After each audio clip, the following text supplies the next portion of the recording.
Hello, all of our witchy folks.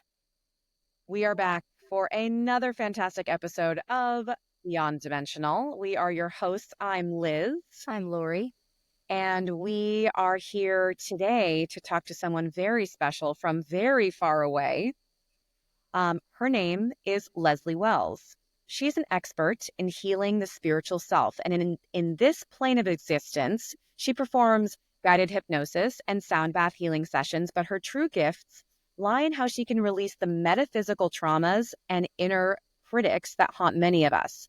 Whether those demons come in the form of addictions, phobias, or, run of the mill generational curses, Lesley has seen it all. So she's joining us from the far off land of Nottinghamshire, UK. Please correct me if I said that totally wrong, but I tried to just bulldoze through it and hope that I sounded okay. But the wonderfully fascinating Lesley Wells, welcome.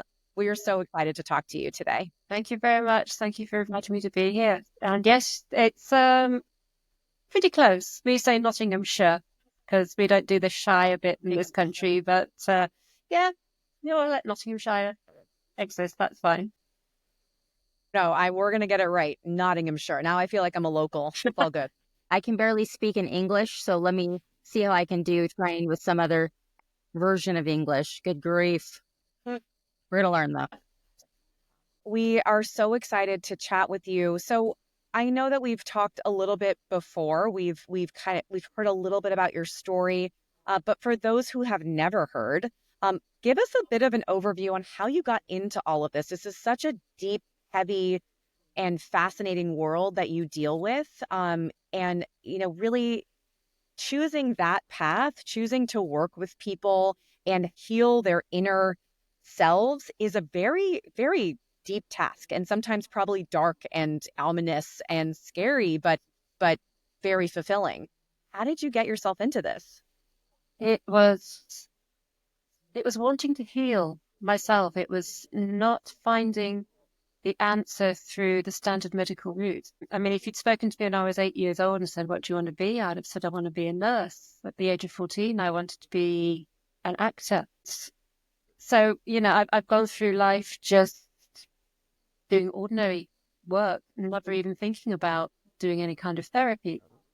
But from a very young age, I struggled with depression and anxiety, which I've since learned is very much a learned behavior. So I wasn't born with it. But the standard medical routes just took me around in circles.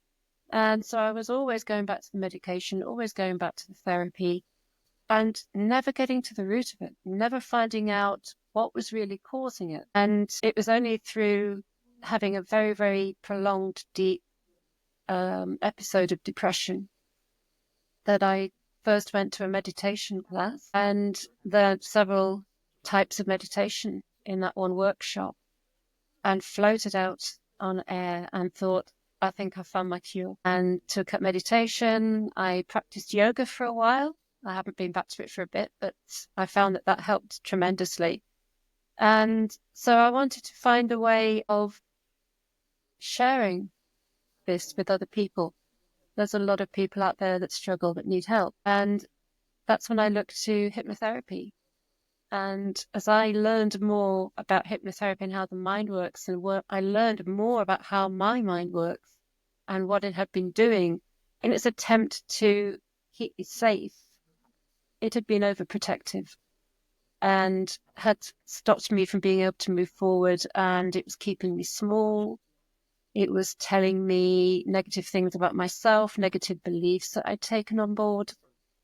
And more that I trained in hypnotherapy, the more I was able to look at this and then let go of a lot of baggage that I'd been carrying around with me for so long. And even now, even though I can still have the odd day when my mood is a bit low, or I just want to crawl back under the duvet again, and everyone has those days, but they don't turn into weeks and months and years. So I can recognize them and then I can stop them in their tracks.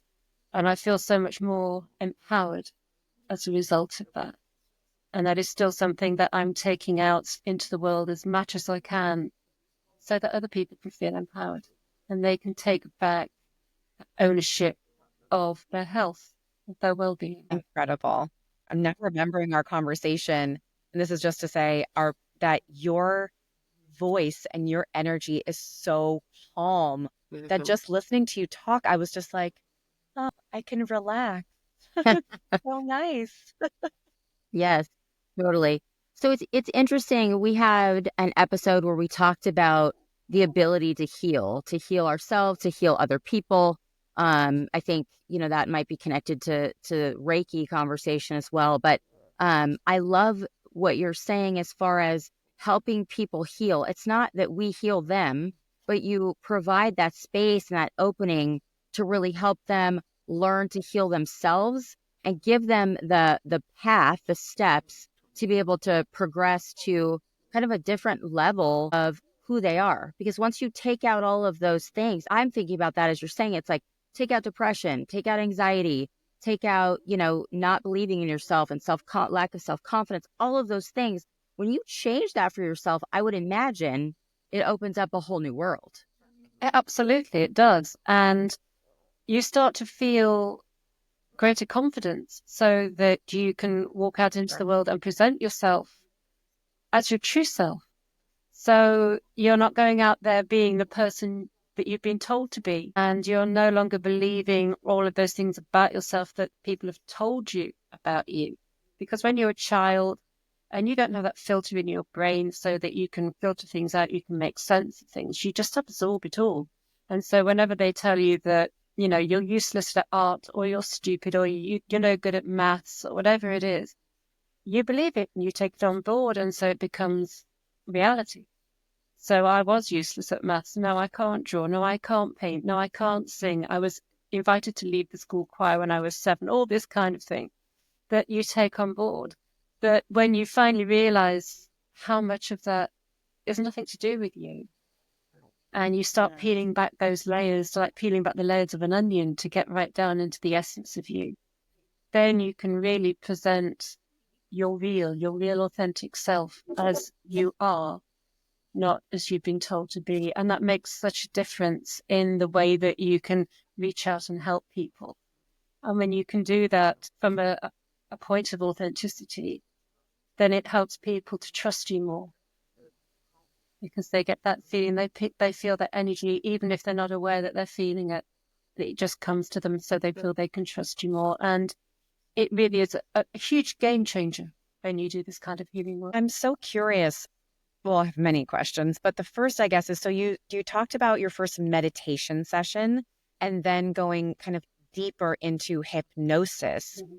What is the difference, I guess? Like, obviously, if I want to do some meditation for myself and I want to sit for 30 seconds, which feels like 8 years, in a silent space, just with my own thoughts, trying to become present is kind of how I think about meditation, where you release your mind of all thoughts. It's like that's impossible, but you get to a point of where you're just in a relaxed present state, allowing for a rush of just clean energy, maybe, right?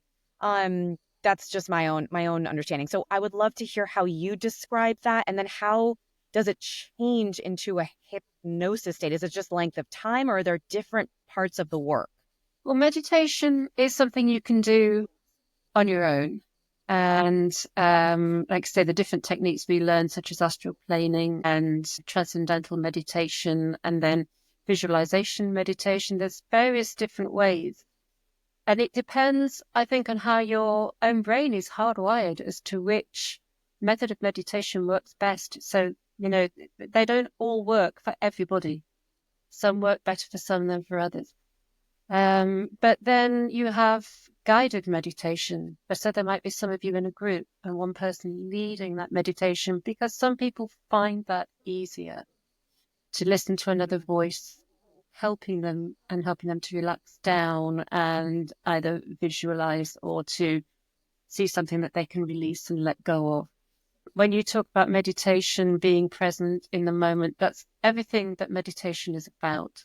It is just taking your mind away from all the distractions around you and bringing yourself back into the moment, because that's the only place you can live. And so meditation, it doesn't matter that you're not seeing something, you're not visualizing something, you're not up in the stars or anything like that. It's what is working for you at that time. And if it's just sitting there quietly, allowing your thoughts to pass in and out, and to just allow your whole body and mind to calm down and be present, that's perfect meditation. With hypnosis, as I said, guided meditation is a form of hypnosis, but when you're using it in hypnotherapy, you facilitate a deep, relaxed state in the client. So using your voice and possibly using a little bit of gentle music in the background just for them to give their conscious mind something to focus on, to help them relax even deeper. And you're taking them down into a very deep, relaxed state, that kind of state you get to just before you fall asleep. So you are so peaceful, so blissful, and you could wake up in an instant if you wanted to, but this is a really lovely state to be in. So then you're happy just to relax. And when that happens, then your conscious mind has calmed down. It's almost switched off, which it does when you're asleep. It allows then the subconscious mind to open up, and that's when you can start doing all of the deep work that needs to be done, because this is the store. This is where we store all of our memories, all of our emotions, all of our experiences, everything that's happened goes in there. All those negative beliefs, everything that's ever been taught to us, all goes in there.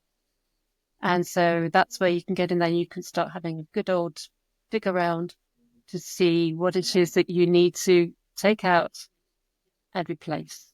And the whole thing with hypnotherapy is if you're going to take something away, you have to replace it with something else. Otherwise, it's like nature abhors a vacuum. If you don't put something else in its place, then you're just allowing the same old to come back. So you have a clear objective. You speak with the clients, ask them what their outcome is, and I use their words so that their mind recognizes the words and relaxes even more and accepts it. And then using their words, I will give them a guided session so that they can release whatever it is they're releasing and take back in what it is that they want to replace it with. It's like your mind is a vault, right? It's like a safe and it's locked up. And so when you're in these sessions, or the person, the client, has to feel vulnerable and comfortable enough to release it so that you can tap in. How do you build that relationship and connection? Because I think we talked about this earlier, but I've tried hypnosis, but I could never be hypnotized. And the reality is being vulnerable for someone else to get into my wacky brain is not my expertise. So how do you do that and get people comfortable enough? And I can say just from your energy and the way that you speak, it's very soothing. So that's probably a big part of it. What else do you do, or how does that work for you? Initially, before I do any hypnotherapy work with any clients, I always have a good half-hour chat. And it's not a session at all. It's just a standalone half-hour chat so that we can talk to each other, because as well as the client feeling comfortable enough to allow themselves to be vulnerable, to allow themselves to be safe in my hands, I have to also be sure that I can work with them. So it's an equal exchange. You have to develop that rapport. Without the rapport, it isn't going to work. And you have to be committed to wanting to make that change. And so once you are committed to making that change, so say you think to yourself, I want to give up smoking, and you are actually committed to giving up smoking, because that's a big deal for a lot of people. It can be so hard to let go of that. But then finding the right hypnotherapist that will help you to do that. And I've heard people before saying, oh, I went for hypnotherapy to give up smoking, and as soon as the session was over, I walked outside and lit a cigarette. But the chances are they probably didn't develop that deep rapport with the therapist in the first place. So they didn't feel comfortable enough to be so deeply relaxed to allow the work to take place. So you do need to establish a very strong rapport with them. Otherwise, I would just say to them, it's not going to work. Try somebody else. I was just going to ask is, have you ever had to say that to someone? And has it taken more than 30 minutes? And, what have been some of the resistances you've seen? It's interesting, because when you're talking to someone, you get a feeling for whether they really are aligned with themselves for this. So the conscious mind is sitting there saying, you need to quit smoking or quit alcohol, or you need to get over this phobia, whatever it is. And it's almost like the mother nagging the child, you've got to go and do this, you've got to do your homework. But if the subconscious mind is sitting there like the rebellious child saying, I'll do it later, and the two aren't working together, then it's never going to work. So while I'm talking to the client, I can get that feel for whether both halves of the mind are actually working in unison. And I remember talking to somebody one day who said to me, I really need to come and see you about to quit smoking, but I still enjoy it. And I said, well, come to me when you don't enjoy it, because otherwise it won't work. So yeah, sometimes I have to say to them, look, don't waste your time and money because you're not ready. Or if you're not comfortable with me for whatever reason, we can't all be comfortable with everybody, then I can either recommend somebody else for you to go and speak to, or if you want to do your own homework and find somebody. Mm-hmm. Yeah, it makes a lot of sense. And I think people, to your point, have to be prepared and they have to know what the session is about and what the focus is. If I think about my own experience, it was more like, okay, today we're trying hypnotherapy and we're going to do blah, blah, blah. And I'm like, wait, huh? What? Where? And then she was trying to get in and it's like, back when you were 5. And I'm like, oh, no, I don't talk about being 5. Let's stop now. You're in my trauma zone. I'm not ready for that. Thank you very much. But no, thank you. I'm done. Right. So I think that makes so much sense. And it reminds me too of, when I read people, from a medium perspective, there are people that I can't read. Like I literally, they're not letting me in. They're not opening up. I can't get anything. And it's like, sorry, maybe it's just me. I got nothing, which can be frustrating for everybody involved. But I think your point is getting to know and having that dialogue and some rapport is super, super important. It is. And before I start any session, I always make sure that they're absolutely clear about what's going to happen, because Fair. a session will be different. So if I'm doing a session to overcome some kind of addiction, that is going to be a single session. It's going to be a long one, but it's not so much dwelling on the past. It's the fact that your past has brought you to where you are. So what are we going to do today to make a difference for you tomorrow? Because you can't change yesterday. So acknowledge that yesterday has happened. It's brought you to here. And now we're going to do the work that's going to take you forward. And that would be the same with any of the sessions. But if you're coming, say, because you're suffering with anxiety or stress or depression, and it may need between 3 and 5 sessions because there are so many different layers that have brought you to that point. And as you rightly say, if you're going to take somebody straight into a trauma point and they're not ready, they're just going to shut down. So it may be that with each week, you go a little deeper as they become more comfortable, as they are happy with what they're releasing. Then they'll start to relax a little bit more. Then they'll be happy to go into that zone. But you can't force somebody's mind to go where it doesn't want to go. Lesley, I imagine that going to see you for hypnotherapy and Reiki and sound healing is not the same as someone going to a clinical psychologist. What are your gifts that really allow you to read people? Is that just intuition? Is it beyond that? Do you receive messages of sorts? Like how do you utilize your spiritual gifts in this practice? Yes. I mean, I'm always taking notes for one thing, because I want to hear their words and I want to hear the pattern of words that come up. So I write them down. But then sometimes as I'm reading through the notes while they're talking, I will hear something come that will say something about what it is they've already said. So then I will ask them a question.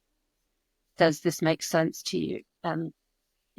Because not everybody that comes to hypnotherapy is also open to that spiritual side of things. So I won't actually sit there and say, the spirit guide is telling me this.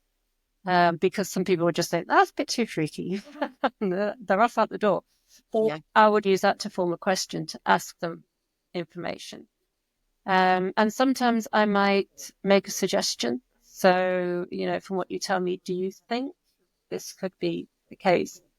And you know that you've heard it right because you'll see the client's face suddenly light up and you think, they understand me. They know what's being said. So sometimes it's what I hear. Sometimes it's the energy that is coming from the client and the different levels. I can feel the different vibrations in their energy. So you get this feeling of, yes, we can go there, and let's not go there today. Their energy isn't in the right place for this to happen. So let's see how we can move this around.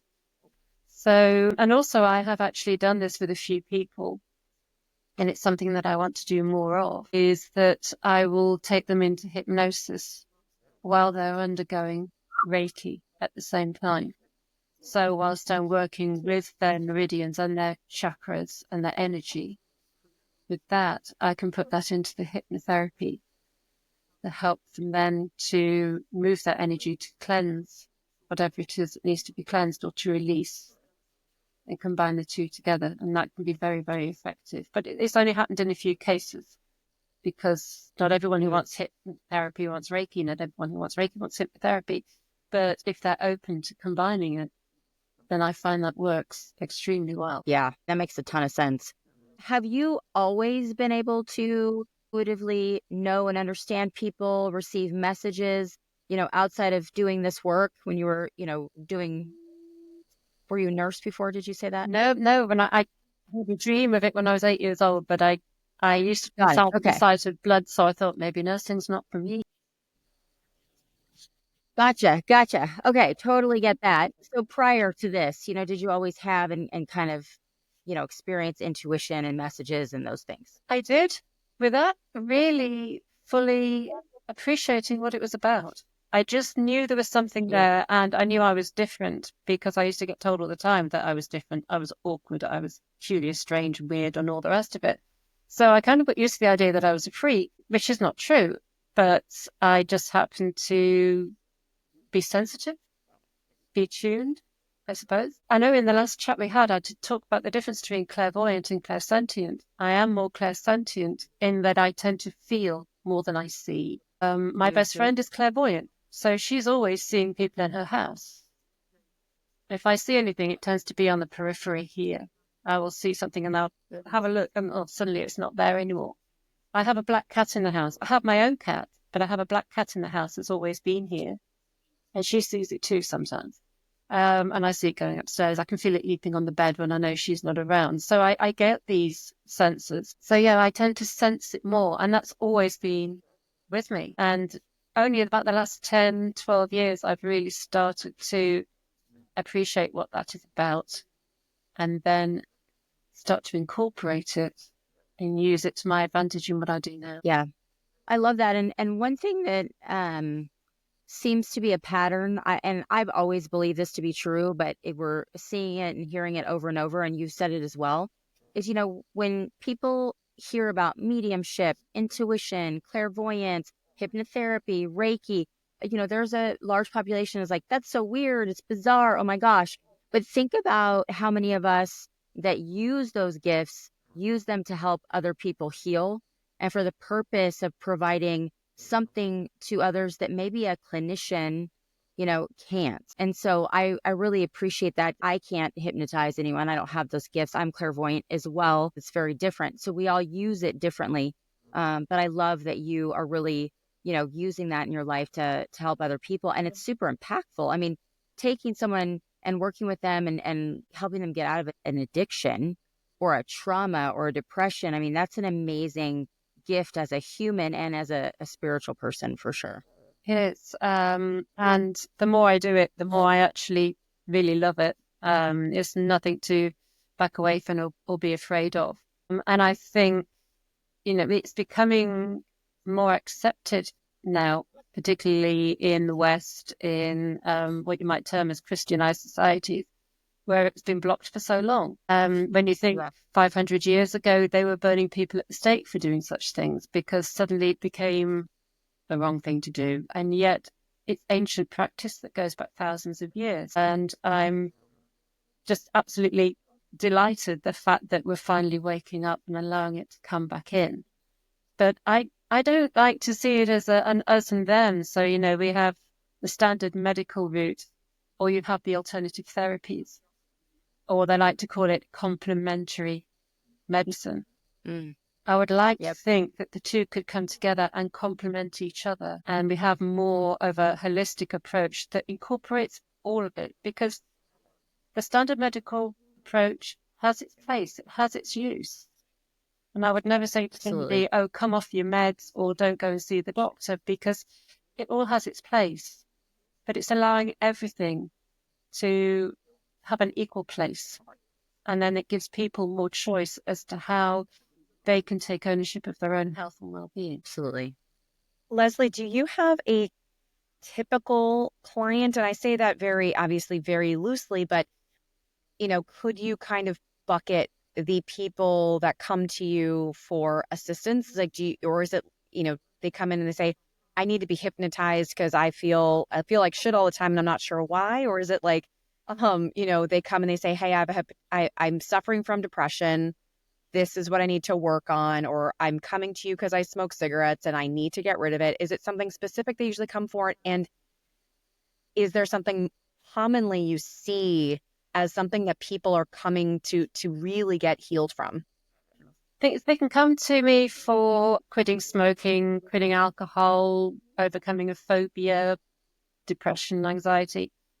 More often than not, the root cause of all of those is usually in some or other kind of early life trauma. And so a phobia can be a learned behavior in the same way as anxiety and depression. But then again, you've learned it from an adult who's inherited it from somebody else, who's inherited it from somebody else. So then you have the generational trauma that comes passing down through the line. And in other cases, especially if it's a reliance upon any kind of substance, then you're looking at somebody who perhaps has some kind of abandonment or detachment. They feel like they need some kind of support that's not there. So they look at a substance as a way of supporting them, of giving them the comfort that, they can go to this. It's never going to judge them and tell them they shouldn't be doing it, but it helps them to feel supported. And if they start it in their teens, they're quite often wanting to be part of a group, to be accepted, almost like a tribal acceptance, because our fear of rejection, it goes back to primeval times when if you were rejected by your tribe, you would starve to death. So you need to be accepted. And so these things come into this form of acceptance, needing to feel like you're normal, when perhaps the life you've had for a certain period of time has been fractured, not as normal as you would want it to be. And people move into these things to support themselves in some way. But again, it's normally linked to some or other kind of traumatic experience that's led them to that. So it's helping them to come to that realization. And sometimes they know they've got the trauma. They know it's in there, but they're trying to keep it private, trying to keep it quiet. They don't really want to share it, or they don't want to seem as if no one's going to believe me, or they're going to judge me, or ridicule me, or laugh at me, or whatever. That once you let them know that it's okay and you're in a safe place and they feel safe, then eventually, bit by bit, you can take them down to that to help them. Random question. Have you ever had, well, two questions. Have you ever had someone come in and say, I'm possessed and I need help? One. Or two, have you ever hypnotized someone and had them talk about other dimensions, other beings, other whatever spiritual stuff? I've never had anybody tell me they're possessed. So Okay. that's quite a blessing. And again, I think also in terms of things like being possessed, it is allowing some kind of entity attached to trauma to stay with you. It's just what it is, rather Yes. than this idea of demonic possession. It's an entity that you just have not been able to shake.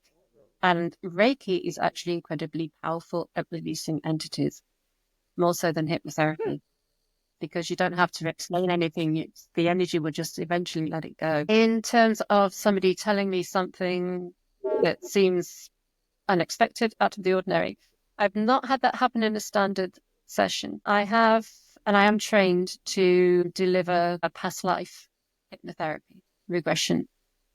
And sometimes that can be past life in this life. So you're regressing somebody back through their current timeline. And sometimes you're taking them beyond that. And I did have somebody who managed to take herself back to a point where she seemed to be around at a time before human beings were around. So she felt like she was some kind of water creature and about to be attacked by something big. And then in another life, she started turning into a human. And she had about 3 or 4 different lives. And she would go from male to female to male. And sometimes she was being attacked. Sometimes she was being the attacker. And when it came down to it, we brought her out of the hypnotherapy. And I said to her, what could you recognize in that? And she'd always had a very, very uneasy relationship with her mother, who is incredibly psychic as well. So she said, I can never hide from my mother. She always knows what's going on. And I said to her, can you then see the pattern of behavior that you're still continuing? That she is now the attacker and you are the prey yet again. And somehow you've got to try and end this. You've got to break the chain. And so she said to me, how do I do that?